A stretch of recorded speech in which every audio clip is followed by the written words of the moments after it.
Thank you so much sir. Please एक request है आपसे, आप प्लीज मुझे यूट्यूब का लिंक पर्सनली शेयर कर देंगे। एक्चुअली मेरी टीम भी कनेक्ट होना चाह रही थी। डन डन डन, मैं कर देता हूँ, अभी कर देता जी, थैंक यू सो मच। सो हम यहाँ से स्ट्रेट अवे स्टार्ट करते हैं हमारा सेशन। गुड इवनिंग एवरीवन, कैसे हैं आप सब? अपने कमेंट्स प्लीज मुझे बताइए, कैसे हैं आप लोग? सब ठीक है? मुझे आ रही है, आप मुझे दिख रहे हैं आप सबके मैसेजेस, आप मैसेज कर सकते हैं। मैं बहुत अमेजिंग हूँ। High on energy today. ठीक है, ग्रेट। बहुत लोगों के मैसेजेस आ रहे हैं, बाप रे, मैं पढ़ भी नहीं पा रही हूँ, इतने मैसेजेस आ रहे हैं। Thank you so much everyone for such an amazing response. So आज का सेशन स्टार्ट करेंगे हम। Just 1 second, I share the link with my team. 1 minute दीजिएगा please.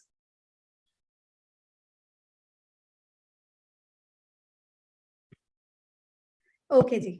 So thank you so much. हम स्टार्ट करते हैं सेशन को, और थोड़ी देर के लिए मैं रिक्वेस्ट करूंगी कि आप अपने कमेंट्स बंद कर लीजिए। ठीक है, अब आज का जो सेशन रहेगा वो मैं 2 पार्ट्स में डिवाइड करूंगी। एक, मैंने कैसे सुपरवाइजर किया, दूसरा आप कैसे सुपरवाइजर कर सकते हो। इन दोनों चीजों के ऊपर बात करेंगे। बट नेक्स्ट लेवल कैसे करना है, उसके वहां जाने से पहले मैं थोड़ा सा अपना एक्सपीरियंस आपको शेयर करूंगी, ताकि अपना एक्सपीरियंस और अपनी जर्नी शेयर करने का मेन मोटिव ये होता है हमारा कि आप हमको देख करके इंस्पायर हो सको कि यार कभी ना कभी हमने भी आपकी तरह बेसिक लेवल से स्टार्टअप किया था। ऐसे ही आप लोगों की तरह मैंने भी अपने सीनियर्स की स्टोरी सुनी थी, और उनको देख कि मैं बहुत इंस्पायर हुई थी, जिनको देख करके मेरे को मोटिवेशन आया था कि यार मैं कर सकती हूँ। तो वही चीज इसीलिए मैं आपके साथ शेयर करना चाहूंगी। सबसे पहले अपनी जर्नी। मैं अगर अपना बैकग्राउंड बताऊं तो मैं नॉर्मल, मेरा नाम आंचल अटलानी है। मैं रायपुर छत्तीसगढ़ से बिलोंग करती हूँ। बहुत ही नॉर्मल बैकग्राउंड से हूँ, आप लोगों की तरह एक स्टूडेंट हुआ करती थी। बीबीए ग्रेजुएशन कंप्लीट किया अपना, और उसके बाद एमबीए करने का सोचा था। एमबीए करने के लिए कॉस्ट था 15-20 लाख रुपए। उतनी इन्वेस्टमेंट मैं कर नहीं सकती थी, मेरे पेरेंट्स को करनी पड़ती। और अगर इतने पैसे लगाने के बाद अगर मैं 20, 30, 40 हजार या 50 हजार की भी जॉब से शुरू करती, तो वो 20 लाख रुपए का अमाउंट रिकवर करने में मेरी जिंदगी निकल जाती। ये बात मुझे पता थी। ठीक है, मेरे साथ कैलकुलेशन, मैंने पूरा कैलकुलेट किया था अपना फ्यूचर। आई डोंट नो आपने किया है नहीं, बट मैंने एक्चुअली अपना फ्यूचर कैलकुलेट किया था कि भाई क्या करूंगी तो क्या हो सकता है। ये चीजें मैंने एक्चुअली बहुत अच्छे से फुर्सत से फिगर आउट करी थी। और यही रीजन था कि मैंने बहुत स्ट्रॉन्ग डिसीजन बनाया था फॉरएवर बिजनेस को स्टार्टअप करने का। मैं अगर आपको अपना कैलकुलेशंस बताऊं, मैं ग्रेजुएशन कर चुकी थी। क्योंकि ग्रेजुएशन के लिए ऐसा था, ग्रेजुएशन करने के टाइम पे नहीं सोचा था, बाकी टाइम बहुत सोचा था। क्योंकि ऐसा था कि मेरे फ्रेंड्स थे वो बीबीए करने के जा रहे थे, तो मैंने सोचा मैं भी बीबीए कर लेती हूँ। फिर मैंने जो कॉलेज देखा वो मुझे बहुत अच्छा लगा, मैंने सोचा वहीं कर लेती हूँ। फिर शुरू हो गया, 3 साल की डिग्री चली। अब एमबीए करने की बात आई, मेरा मन नहीं था एमबीए करने का, बट मेरे फ्रेंड्स जा रहे थे एमबीए करने के लिए। तो एक वो फियर हो रहा था कि यार कुछ छूट ना जाए पीछे, मैं कंपीट नहीं कर पाऊंगी फिर इनके साथ, यार इनका तो बन जाएगा, मेरा कुछ नहीं बनेगा, मैं क्या करूं। तो वो माइंडसेट के साथ मैंने डिसीजन बनाया था कि मैं भी एमबीए करूंगी। फिर जब मैंने हिसाब लगाया ना बैठ करके, जिस कॉलेज के लिए मैंने अप्लाई किया उसकी फीस थी 12.5 लाख रुपए, वो भी मुंबई में। मुंबई में रहना खाना घूमना सारी चीजें कैलकुलेशन करके देखो, अप्रोक्सीमेटली 20 लाख रुपए का खर्चा। वो मैं तो नहीं भर सकती, मेरे पेरेंट्स को भरना पड़ता। 20 लाख रुपए लगाने के बाद अगर 30-40 हजार रुपए की जॉब से शुरू करूं, तो बात ही वही है, रिकवर करते करते जिंदगी निकल जाएगी। और उस समय वो सोचा कि यार ये नहीं करती, कुछ और करती। कुछ और करने का सोचा तो बीएड करने का सोचा। फिर मेरे फादर ने बोला बीएड कर ले, ज्यादा अच्छा है।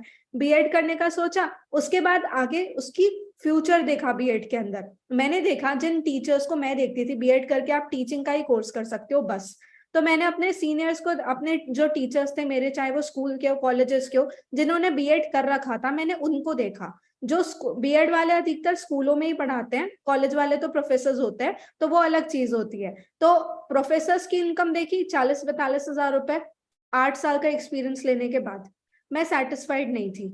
दूसरी चीज, अपने टीचर्स को देखा, उनकी इनकम तो और कम थी, 20-25 हजार रुपए 8-10 साल काम करने के बाद। और डिसअपॉइंटमेंट मिला वहां से तो मुझे कि यार ये फ्यूचर थोड़ी चाहिए मेरे को। 25 हजार रुपए आज कुछ नहीं होएगा, आने वाले 10 साल बाद में क्या करूंगी 25 हजार 30 हजार रुपए या 40 हजार रुपए कमा करके। फिर वहां से वो भी स्टेप बैक कर लिया। फिर तीसरी चीज ये सोची कि अगर घर पे बैठती हूँ तो भी हाल नहीं जमेगा, क्योंकि घर पे बैठे रहो तो घर वालों को एक ही चीज सोचती है, वो है शादी। बस वो मेरे को करनी नहीं थी, क्योंकि मुझे करियर बनाना था अपना, वो बड़ी चीज थी, वो चाहिए ही चाहिए था, उसके साथ कॉम्प्रोमाइज नहीं किया जा सकता। तो करियर बनाने का सोचा। अब करियर के लिए अपॉर्चुनिटीज भी चाहिए। फिर ढूंढने लगी जॉब। अब मेरे को जॉब मिली 12,000 रुपए की, 1 महीना काम किया, दूसरे महीने में एक चीज समझ आ गई, दाल रोटी जॉब से नहीं चलने वाली है।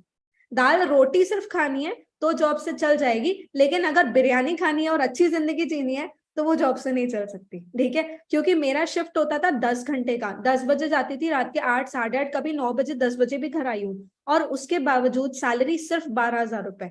मैं जिस दिन जॉब पे ना जाऊं उस दिन के पैसे कटते थे, लेकिन जिस दिन ओवर टाइम करूं उस दिन के पैसे नहीं मिलते थे। तो वहां से ना दिमाग में एक चीज समझ आ गई, भाई ये तो नहीं कर सकती मैं। लोग बोलते हैं ना, this is not my cup of T. I understood this thing job करके कि this is not my cup of T, क्योंकि मैं ये हालातों में नहीं चल सकती। मेरे को नहीं पसंद आएगा कि मेरे सर पे कोई बॉस हो।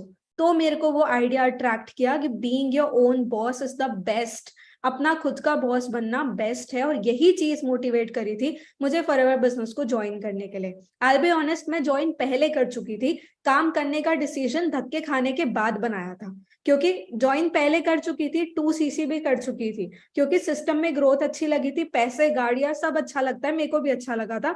मैंने ज्वाइन कर लिया, 2 CC भी कर लिया, लेकिन बिजनेस करने का डिसीजन नहीं बनाया था, प्रॉपर टीम बिल्डिंग करने पे फोकस नहीं किया था। सुपरवाइजर, असिस्टेंट मैनेजर, मैनेजर का तो सोचा ही नहीं था कभी, ठीक है। क्यों नहीं सोचा था? क्योंकि दिमाग में वही भूत सवार था, जॉब करनी है। जॉब कर ली 2 महीने, तीसरे महीने अकड़ ठिकाने आ गई। तीसरे महीने अपने बॉस को बोला, सर जयराम जी की आगे बढ़ते हैं, मैं जा रही हूँ अपना काम करने, आप अपना देख लो। मैं उनको यही बोली, सर मैं नहीं करूंगी कंटिन्यू, उन्होंने मेरे को बहुत ऑफर किया, ये वो, मेरे को नहीं अच्छा लगा, तो मैंने बस छोड़ दिया, ऐसे ही छोड़ के आ गई मैं, ठीक है। अब वो छोड़ा, उसके बाद फिर वही था कि कोई और ऑप्शन नहीं था, क्योंकि घर पे बैठे रहो तो शादी वाली घंटी बजेगी, वो नहीं करना। तो इसीलिए फॉरएवर बिजनेस को करने का डिसीजन बनाया था, क्योंकि मेरे पास कोई और ऑप्शन था नहीं, ठीक है। और कैलकुलेशन जो मैं आपको बता रही थी कि मैंने अपना पूरा फ्यूचर कैलकुलेट किया था, आप भी कर सकते हो। आप खुद देखो आप कौन सी डिग्री कर रहे हो, मास्टर्स करने के बाद देख लो, और जो मास्टर्स कर चुके हैं उनकी ग्रोथ देख लो कितनी है। आपको 50 में से एक बंदा मिलेगा जिसके महीने का इनकम होगा 40,000, 80,000 रुपए, 50 में से एक। और मेरे को पता है वो 50 में से हम एक तो नहीं है, ठीक है। अगर होते तो आप यहाँ नहीं होते, अनडाउटेडली, ठीक है। बट मैं आपको बता रही हूँ, मेरे साथ भी वही सेम चीज थी। मेरे क्लास में 50-60 बंदे थे, 60 में से 2 बंदों की जॉब लगी 40-40 हजार रुपए की। मैं उन एक लकी में से नहीं थी, क्योंकि मैं जब जॉब के लिए बैठी प्लेसमेंट में, मैंने पूरे बकवास कर दी, ठीक है। मैं ग्रुप डिस्कशन में बाहर हो गई भाई, पहला लेवल था ग्रुप डिस्कशन, उसी में बाहर हो गई। मेरे को अपना पॉइंट ही नहीं रखना आया, इतना कॉन्फिडेंस होने के बावजूद किसी काम का नहीं था। वो चीज मेरे को समझ आ गई कि यार यहाँ ना बहुत डिफिकल्टी, और यहाँ पे बहुत स्ट्रगल करना पड़ेगा, बहुत रिजेक्शन मिलेगी। और उसके बाद अगर 10, 15, 20 हजार, 25 हजार, 30 हजार रुपए के लिए धक्के खाने पड़े, तो यार ये जिंदगी तो नहीं चाहिए मेरे को, क्योंकि ये नहीं सोची थी मैंने, ठीक है। और इसीलिए लास्ट ऑप्शन एक ही मिला था, वो था फॉरएवर लिविंग प्रोडक्ट्स। और वो भी क्यों समझ आया ना, क्योंकि मैंने ग्रोथ देखी थी, मैंने पैसे देखे थे, मैंने लोगों की लाइफस्टाइल देखी थी, मैंने उन बंदों को सिस्टम में ग्रो करते हुए देखा जिनकी एज 21 साल थी और वो महीने का 3 लाख रुपए कमा रहे थे। पहली बार को तो भरोसा होता नहीं है, पर जब भरोसा होता है तो आपको समझ आता है कि भाई ये भी पॉसिबल है, अगर ये कर सकते हैं तो हम क्यों नहीं कर सकते। वही चीज मेरे साथ हुई थी, पहले मुझे भरोसा नहीं हुआ था, लेकिन जब देखा ना, एक नहीं, दो नहीं, 100, 200, 300 बंदों को देखा, तब रियलाइज हुआ कि अगर ये कर सकते तो मैं क्यों नहीं कर सकती हूँ। पहाड़ की चोटी है, वहां पहुंचने का, वहां पे एक बंदा खड़ा हो तो हम बोल सकते हैं भाई हवा में पहुंच गया, ठीक है भाई, किस्मत थी, पहुंच गया। लेकिन अगर उसी पहाड़ की चोटी पे 100, 200, 1000, 2000 बंदे खड़े हैं, दैट मीन्स वहां पहुंचने का रास्ता है, वो पहुंचे हैं ना, तो वो बता सकते हैं। मेरे साथ वही चीज हुई थी, और वही डिसीजन बनाया था एक दिन। अब मैं आपको बता रही हूँ, आप लोगों ने भी ये बात सुनी होगी, बहुत लोगों ने बोली है, बहुत सारे सीनियर्स भी आपको बोलते होंगे, भाई डिसीजन बनाओ जिंदगी बदलेगी, डिसीजन बनाओ जिंदगी बदलेगी। मैं आपको आज प्रैक्टिकली बताती हूँ डिसीजन बनाने से जिंदगी बदलती कैसे है, ठीक है। डिसीजन एक दिन मैंने भी बनाया था कि भाई मेरे पास दूसरे ऑप्शन बचने ही नहीं चाहिए, दूसरा ऑप्शन नहीं था, इसीलिए इसको चूज किया था। और जब इसको चूज किया तो एक चीज बैठा ली, यार 1 साल दूंगी अपना। डिसीजन मैंने ये बनाया था, मैंने ये डिसीजन नहीं बनाया था मुझे फॉरएवर करना है जिंदगी भर। मैंने डिसीजन ये बनाया था कि मैं 1 साल मेहनत करूंगी, बस 1 साल का डेडलाइन मैंने अपने आप को दिया था, अपने पेरेंट्स को दिया था, अपने काम को दिया था कि यार 1 साल नहीं बनेगा मैं खुद छोड़ दूंगी। मेरे पेरेंट्स ने मेरे को मना किया, नहीं जमेगा, नहीं चलता, ये सब नहीं होता, ये कंपनियां नहीं चलती। उनको भी एक ही चीज बोली, 1 साल करूंगी, बेवकूफ नहीं हूं, अपना फ्यूचर बनाना है मेरे को भी, ठीक है, जितने आप कंसर्न हो मैं भी उतनी कंसर्न हूँ। मैं बेवकूफ नहीं हूँ कि मैं किसी ऐसे सिस्टम में टाइम दूंगी जहां से ग्रोथ नहीं मिलेगी, रिजल्ट नहीं मिलेगा। मैंने उनको एक ही चीज बोली, 1 साल का टाइम दो। मैं खुद भी 1 साल का टाइम लेके चल रही हूँ। बनेगा तो ठीक है, नहीं बनेगा तो शादी करवा देना, कोई और ऑप्शन था ही नहीं। ठीक है, यही था, यही बोल दिया। अब उनका भी ऐसा था कि ठीक है करके देख ले तू भी बेटा, हमने भी कर लिए, तू भी कर ले, करके देख ले। उनका यही थॉट प्रोसेस था। दूसरी चीज, मैंने सुनना ही बंद कर दिया था। ठीक है, मैं आज अपनी क्वालिटीज लिख रही थी बैठ के कि भाई मेरे अंदर क्या है, तो मैंने वहां पे एक चीज लिखी, मैं रेबल हूँ। मुझे बोलोगे ना ये नहीं करना, मैं वही करूंगी। मैं उस क्वालिटी में आती हूँ, उस कैटेगरी में आती हूँ। तो मेरे घर वालों ने मुझे वही बोला था, नहीं करना है। मैंने बोला मैं तो करूंगी क्योंकि मुझे ग्रोथ दिखी थी यार, मैंने सिस्टम देखा था, मुझे अचीवमेंट्स पता चली थी। 3-4 महीने मेहनत करी, जॉब छोड़ी, उसके बाद 3 महीने मेहनत करी। 3 महीने में सुपरवाइजर कंप्लीट कर लिया था। 6-8 महीने लगातार और मेहनत करी, ऑनलाइन काम करना स्टार्ट किया। 8 मंथ्स के अंदर अंदर मैं इस सिस्टम में मैनेजर बन चुकी थी। ओवरऑल अगर मैं टोटल बताऊं, मेरी डेट ऑफ ज्वाइनिंग से लेकर के मेरे मैनेजर लेवल तक मुझे 13 महीने लगे थे। 13 मंथ्स। 13 महीने में मैं मैनेजर बन चुकी थी। क्यों बनी थी? क्योंकि एक डिसीजन बनाया था, दूसरा डेडलाइन दिया था, तीसरा लड़ लिया था हर किसी से। अपने दोस्तों से भी लड़ लिया था, अपने घर वालों से भी लड़ लिया था, हर किसी से लड़ लिया था। कोई था ही नहीं ऑप्शन जहां पीछे जा सकूं मैं। बोलते ना जब आप आगे बढ़ रहे हो ना तो पीछे की ब्रिजेस को बंद कर दो। मैंने वही काम किया था और यही रीजन था कि मेरे पास कोई ऑप्शन ही नहीं था आगे बढ़ने के अलावा। ठीक है, सो आज मैं आपको यही चीज बताऊंगी कि यार मैंने कैसे किया था और आप कैसे कर सकते हो। और एक बात तो लिख लो, मेरी बात, आज आपके पास डायरी पेन है, लिख लो, if Aanchal Atlani can do it, I can do it too. ये लिख लो, क्योंकि मार्क माय वर्ड्स, मैंने घाट घाट का पानी पी रखा है यार, मैंने सब कर रखा है।